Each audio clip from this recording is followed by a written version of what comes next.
পাবনা সদর থানার হেমায়েতপুর ইউনিয়নের হেমায়েতপুর গ্রামে পাবনা মানসিক হাসপাতাল ও পাবনা মেডিকেল কলেজের পার্শ্ববর্তী শ্রী ঠাকুর অনুকূল চন্দ্রের সৎসঙ্গ আশ্রমটি অবস্থিত। দর্শক শ্রোতা, আজকের এই ব্লগটিতে আপনাদের তুলে ধরব আশ্রমটি এবং দেখাবো মানসিক হাসপাতাল পাবনা।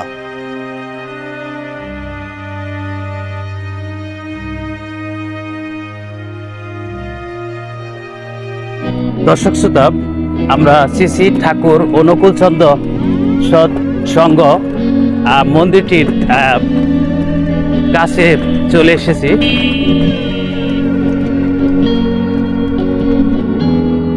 এটাই প্রবেশের মূল গেট।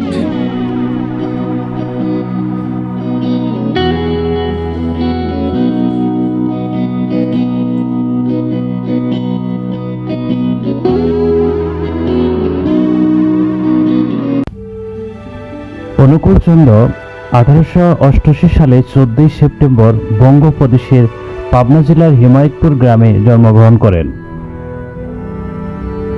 তার পিতা হলেন শিবচন্দ্র চক্রবর্তী এবং মাতা হলেন মনমোহিনী দেবী। 1893 সালে তিনি হেমায়েতপুর গ্রামের প্রাথমিক বিদ্যালয়ে আনুষ্ঠানিক শিক্ষা শুরু করেন। 1898 সালে তিনি পাবনা ইনস্টিটিউটে ভর্তি হন এবং সেখানে 8ম শ্রেণী পর্যন্ত পড়াশোনা করেন।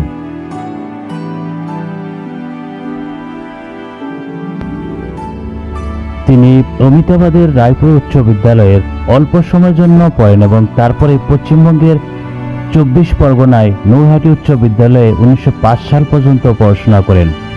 পরে তিনি কলকাতা ন্যাশনাল মেডিকেল স্কুলে ভর্তি হন এবং সেখানে হোমিওপ্যাথি ডিগ্রি অর্জন করেন। অনুকূল চন্দ্র দেওঘরের তপোবন বিদ্যালয়, দাতব্য চিকিৎসালয়, ইঞ্জিনিয়ারিং ওয়ার্কশপ, পাবলিশিং হাউস, ছাপাখানা ইত্যাদি প্রতিষ্ঠান করেছিলেন। সৎসঙ্গের প্রতিষ্ঠাতা শ্রী ঠাকুর অনুকূল চন্দ্র। প্রতিষ্ঠানটির নামের তাৎপর্য ব্যাখ্যা করে তিনি বলেন, সৎ ও সংযুক্তির সহিত তদ্গতি সম্পন্ন যারা তারাই সৎসঙ্গী, আর তাদের মিলন ক্ষেত্র হলো সৎসঙ্গ। শুরু হলো মানুষ তৈরির আবাদ, কর্মের মাধ্যমে যোগ্যতার মানুষ গড়ে তোলাই হলো এর লক্ষ্য। সৎসঙ্গ ইষ্টবর্তী এর মাধ্যমে অর্থ সংগ্রহ করে এক বিরল প্রথা। ধর্ম কর্মের অপরূপ সমন্বয়ে সৎসঙ্গ আশ্রম। শিক্ষা, কৃষি, শিল্প, সুবিবাহ, আস্তিকের এই 4 স্তম্ভের অভিব্যক্তি। এই আশ্রমে বিভিন্নমুখী কর্মপ্রতিষ্ঠানের বিদ্যায়তন গড়ে উঠল। প্রাচীন ঋষিদের তপোবনের নবতর সংস্করণ যেন। ব্রহ্মচর্য, গাস্থ, বানপ্রস্থ ও সন্ন্যাস সনাতন আর্য জীবনের এই 4টি স্তরই সৎসঙ্গ আশ্রমভূমিতে এক সামঞ্জস্যপূর্ণ যুগোপযোগী রূপ লাভ করে। প্রাঙ্গণের হাসি রাস্তাটি মোজাক করা, দেখতে আসলে খুবই সুন্দর চাকচিক্য এই অনুকূল ঠাকুরের মন্দির। অনুকূল চন্দ্র ঠাকুর প্রায় 46টি পুস্তক রচনা করেন। এগুলোতে ধর্মশিক্ষা, সমাজ সংস্কার, প্রচলন প্রভৃতি বিষয়ে আদর্শ ও উপদেশসমূহ বর্ণিত হয়েছে। ঠাকুর অনুকূল চন্দ্রের আধ্যাত্মিক প্রেরণার উদ্বুদ্ধ হয়ে দলে দলে মানুষ এসে তার শিষ্যত্ব গ্রহণ করে। শরৎচন্দ্রের চট্টোপাধ্যায়, নেতাজি সুভাষচন্দ্র বসু, মহাত্মা গান্ধী, লাল বাহাদুর শাস্ত্রী, গুলজারিলাল নন্দা এই সৎসঙ্গের কর্মকাণ্ড দর্শন করে ভূয়সী প্রশংসা করেন।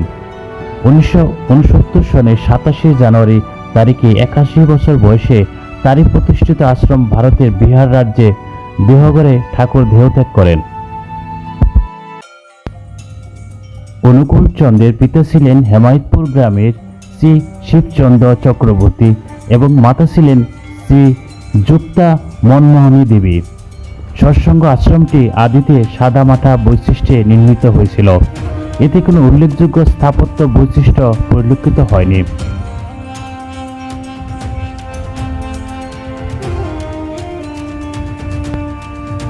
শ্রী অনুকূল চন্দ্রের পিতামাতার স্মৃতি রক্ষার্থে এই মন্দির নির্মিত। মন্দিরের সম্মুখ প্রাসাদে স্মৃতি মন্দির কথাটি পাথরের উপরে উৎকীর্ণ করা আছে। অনুকূল চন্দ্র সৎসঙ্গ নামে একজন জনহিতকর সংগঠন প্রতিষ্ঠা করে গেছেন।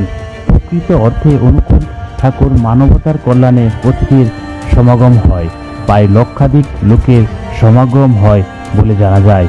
ভারত হতে লোকজন এখানে আসেন। ভিতরের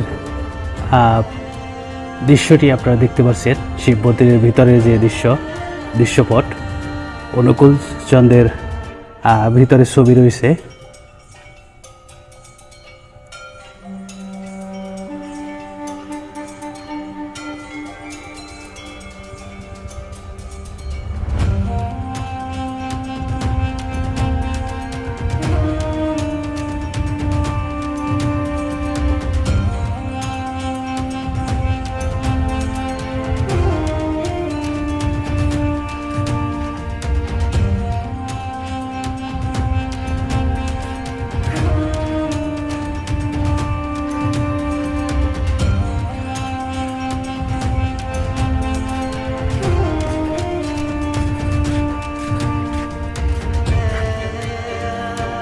অনুকূল চন্দ্রের শিব মন্দিরটি থেকে সামনে আরেকটি মন্দির, দৃষ্টিনন্দন মন্দির।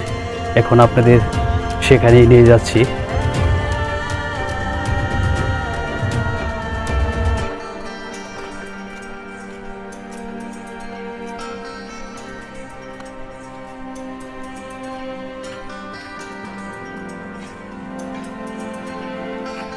গোলক চাপা পূজনীয় শ্রী কালীপদ ঘোষ মাস্টার মশাইয়ের স্বহাতে রোপিত গাছটি।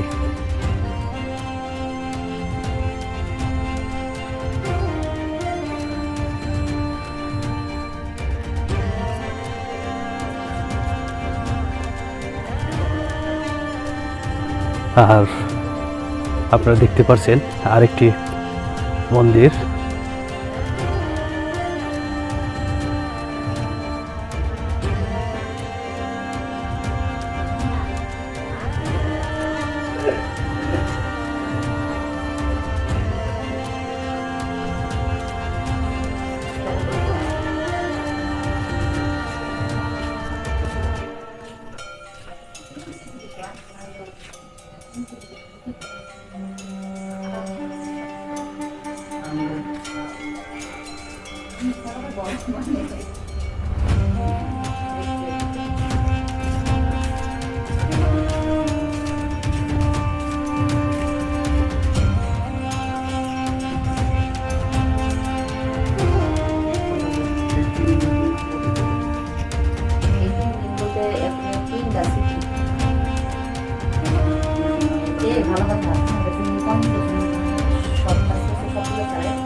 অনুকূল চন্দ্রের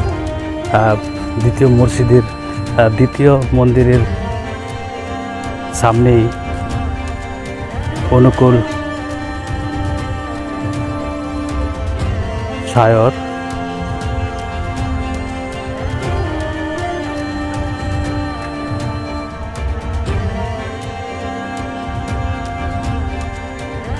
অনেকটা সুবিশাল এরিয়া জুড়ে এই দিঘিটি।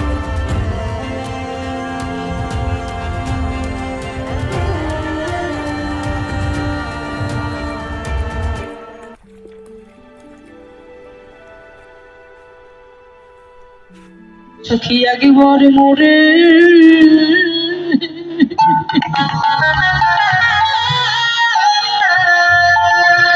নিয়ে চল না আমার কৃষ্ণ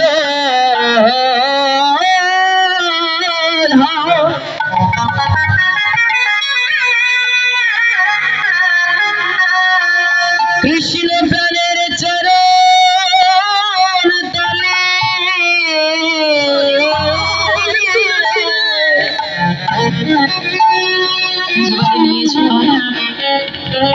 আমার সেই সেই গোবিন্দ ধনের কাছে, যে ধনকে বাবার জন্য আমি যুগ যুগ ধরে তপস্যা করছি রে তুলসী। আমি কৃষ্ণ বাড়ির ঘরে দাউ দাউ করে আমার দেহ জ্বলে, কিন্তু কাউকে আর মন দেখাতে পারি না। আমার ভিতরের জ্বালা আমি কাউকে বলতে পারি না। কেন জানিস?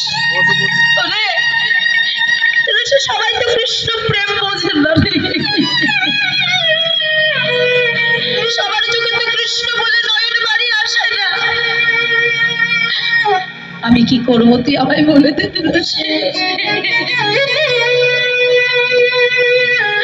আমি যে গোবিন্দকে ছাড়া আর থাকতে পারছি না। আমার হৃদয় যে জ্বলে পুড়ে যাচ্ছে।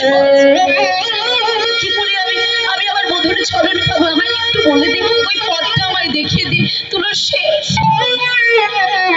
তুলসীর চরণ গাধার আমি জড়িয়ে ধরে, তুলসী শুনেছি একবার কৃষ্ণ নাম কেউ যদি তার করণে রোপণ করে, সে নাকি যুগ যুগ ধরে তার গুরু হয়ে যাবে।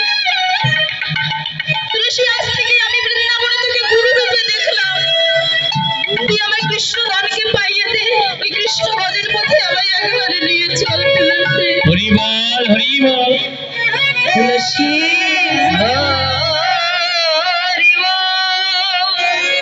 গোবিন্দ বলছে, তুলসী আমি তোকে কি দিয়ে দক্ষিণা দেবো আমি জানি না। আমার কাছে দেওয়ার মতো কিছু নেই। শুনেছি গুরুর কাছে রূপ নিলে, গুরুর কাছে দীক্ষা নিলে, গুরুর কাছে মন্ত্র নিলে তার বিনিময়ে কিছু দিতে হয়, গুরু দক্ষিণা করতে হয়। কিন্তু তুলসী রে, আমার কাছে দেওয়ার মতো তো কিছু নেই। তুলসী, আমার কাছে যা আছে আমি গুরু রূপে সেটাই তোমার চরণে দিলাম। তুলসী বলছে, কি দেবে রাধে? কি আছে তোমার কাছে?